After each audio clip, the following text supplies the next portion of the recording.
మంగళవారం ముంబైలోని ఎన్ఎస్సిఏ ద్వారా డోమ్లో జరిగే ప్రో కబడ్డీ లీగ్ సీజన్ 10లో భాగంగా ఈరోజు ఒక మ్యాచ్ జరిగింది. అది Bengal warriors versus Telugu Titans. ఈరోజు కూడా తెలుగు టైటాన్స్ ప్రభావం ఎంతవరకు ఉంటుంది? రెండు టీములు వరుసగా ఓడిపోతున్నవి. ఈ రెండు టీముల్లో ఎవరు గెలుస్తారు అనేది ఇప్పుడు ఈ వీడియోలో తెలుసుకుందాం. బెంగాల్ వారియర్స్ అద్భుతమైన రక్షణాత్మకమైన ప్రదర్శనతో తెలుగు టైటాన్స్ను 46-26తో ఓడించింది. వారియర్స్ డిఫెండర్ వైభవ్ గాడ్జే అద్భుతమైన 9 టాకిల్ పాయింట్లు, అతనితో పాటు ఇంకో శుభం సిండే 6 టాకింగ్ పాయింట్లు చేసి అద్భుతమైన డిఫెన్స్ ద్వారా ఆ టీము మంచిగా పర్ఫార్మెన్స్ ఇచ్చింది. అలాగే తెలుగు టైటాన్స్ నుంచి కెప్టెన్ అయినటువంటి పవన్ శరావత్ మరో సూపర్ 10 కైవసం చేసుకున్నాడు. బెంగాల్ వారియర్స్ వారి కెప్టెన్ స్టార్ రైడర్ అయినటువంటి మనీందర్ సింగ్ ఈరోజు మ్యాచ్ ఆడలేదు, కానీ అది నితిన్ కుమార్కు స్పాట్లైట్ పట్టుకోవడానికి అవకాశం ఇచ్చింది. అతను తన మెర్క్యులర్ రైడర్తో తెలుగు టైటాన్స్ డిపెండెన్స్ను ఇబ్బందులు పెట్టాడు. సాయంత్రం వారు కెప్టెన్ శుభం సిండే మరియు వైభవ్ డిఫెన్స్ ద్వయం అద్భుతంగా ఆడింది. మొదటి ఆల్అవుట్ను చేసి 10-4 ఆధిక్యంలోకి దూసుకువెళ్ళింది. తర్వాత బెంగాల్ వారియర్స్ అప్పటికే మొత్తం 7 నిమిషాల సమయం పట్టింది. టైటాన్స్ సారథైనటువంటి పవన్ వారియర్స్ రక్షణ సన్నద్ధంగా ఉండడంతో వారి రైడింగ్ యూనిట్ అన్నీ జరపలేకపోయాడు. ప్రారంభమైన అర్ధభాగంలోనే తన 6వ టాకిల్ పాయింట్ని తీసుకురావడానికి వైభవ్ పవన్ పర్ఫెక్ట్గా టాకిల్ చేసి అవుట్ చేసి బయటికి పంపించేశాడు. తర్వాత వారియర్స్ హాఫ్ టైం చివరిలో 2వ ఆల్అవుట్ చేసింది తెలుగు టైటాన్స్ను.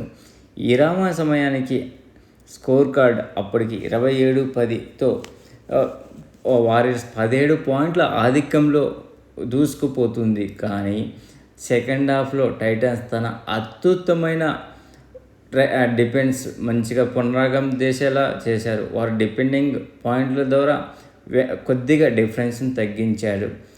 33వ నిమిషంలో శుభం మరియు ఆదిత్య ఎస్లను అధిగమించి ఆల్అవుట్ చేశారు తెలుగు టైటాన్స్. అదే కదలిక వారియర్స్ ఆధిక్యానికి 33-24 వద్ద 9 పాయింట్లను తగ్గించాది. నితిన్ అయితే క్లీనప్ చర్యలో సందీప్ దుల్ మరియు మోహిత్ బారి నుండి తప్పించుకొని టైటాన్స్పై 3వ ఆల్అవుట్ చేయడంతో టైటాన్స్కు పునరాగమనానికి ఎటువంటి అవకాశం ఇవ్వలేదు. 2 నిమిషాల కంటే తక్కువ సమయంలో స్కోర్ లైన్ వారియర్స్కు అనుకూలంగా 42-24. శుభం తన హై 5ను మరియు అతని జట్టు యొక్క సీజన్లో 4వ విజయాన్ని నమోదు చేశాడు.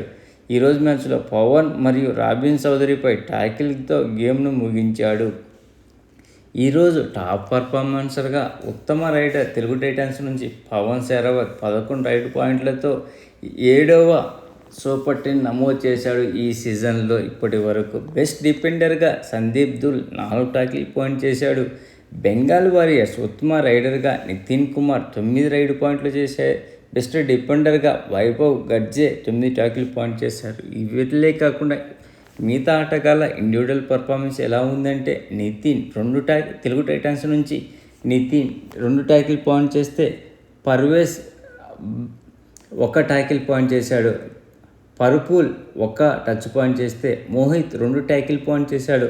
సందీప్ దుల్ 4 టాకిల్ పాయింట్ చేస్తే అమిందర్ 1 బోనస్ పాయింట్తో సాధించాడు. శంకర్ 1 టచ్ పాయింట్ సాధించాడు. ఇంకా బెంగాల్ టీం నుంచి ఇస్వాస్ 8 పాయింట్లు చేస్తే అందులో 7 టచ్ పాయింట్లు 1 బోనస్ పాయింట్ ఉంది. వైభవ్ గురించి ఆల్రెడీ మనం డిస్కస్ చేసుకొని ఉన్నాము. జస్ప్రీత్ సింగ్ 2 టాకిల్ పాయింట్ చేశాడు. నితిన్ కుమార్ 9 పాయింట్లు చేశాడు. అందులో 7 టచ్ పాయింట్లు ఉంటే 2 బోనస్ పాయింట్లు ఉన్నవి. శ్రీకాంత్ జాదవ్ ఈరోజు ఘోరంగా ఫెయిల్ అయ్యాడు. ఇతను సాధించింది జస్ట్ 2 పాయింట్లు మాత్రమే. అది 1 touch point 1 bonus point. Aditya S 2 tackle point చేశాడు. శుభం సిండే 6 టాకిల్ చేసి ఇతను కూడా i5 సాధించాడు. అస్లాం తంబి 1 టచ్ పాయింట్ సాధించాడు. ఈరోజు బెంగాల్ టీం నుంచి ఇస్వాస్ నితిన్ కుమార్ రైడింగ్ రూపంలో అద్భుతాలు చేస్తే డిఫెన్స్ రూపంలో వైభవ్ అండ్ శుభం సిండే మెరుపులే చేశారు. వాయువుకు అగ్ని తోడినట్టు రైడర్లకు డిఫెండర్లు తోడయ్యి తెలుగు టైటన్స్ను 3 సార్లు ఆల్అవుట్ చేసిందంటే నిజంగా ఎంత ఘోరంగా ఆడాదో తెలుగు టైటన్స్ అర్థం చేసుకోవచ్చు. నాకు ఇప్పుడు ఒక సామెత గుర్తుకొచ్చేది, ఏ మ్యాచ్ అయినా ఈజీగా గెలవాలనుకుంటే తెలుగు టైటన్స్తో మ్యాచ్ పెట్టనురా అనిపించేటట్టు తెలుగు టైటన్స్ పర్ఫార్మెన్స్ ఇస్తుంది. ఇంత చెత్తగా పర్ఫార్మెన్స్ ఏ సీజన్లో ఏ టీము ఇవ్వలేదు అనిపించేది నాకు. మీకేమనిపిస్తుందో చెప్పండి ఫ్రెండ్స్. తెలుగు టైటన్స్ ఆట మీకు నచ్చేదా? నాకైతే అసలు ఏమీ నచ్చలేదు. ఓన్లీ ఆ టీము ఒక స్టార్ డిపెండ్ అయినటువంటి పవన్ శరవత్ మీద రైడింగ్ భారం మొత్తం పడుతుంది. మిగతా వాళ్ళు ఎవరు తోడలేరు. నిజంగా సెలక్షన్ కూడా కొత్త వాళ్ళకి అవకాశం ఇస్తున్నా కానీ వాళ్ళు వినియోగించుకోలేదని నాకు అనిపించేది. మీకేమనిపిస్తుంది? నిజంగా తెలుగు టైటన్స్ ఇంత ఘోరమైన విఫలమయడానికి కారణం ఎవరు అనిపిస్తుందో కామెంట్ చేయండి ఫ్రెండ్స్. ప్లీజ్ ఫ్రెండ్స్, లైక్ చేయకపోతే లైక్ చేయండి. కొత్తగా వచ్చిన వాళ్ళు సబ్స్క్రైబ్ చేయండి. మీకు ఈ వీడియో నచ్చితే షేర్ చేస్తారని ఆశిస్తున్నాను. Signing off Mahendra. Thank you.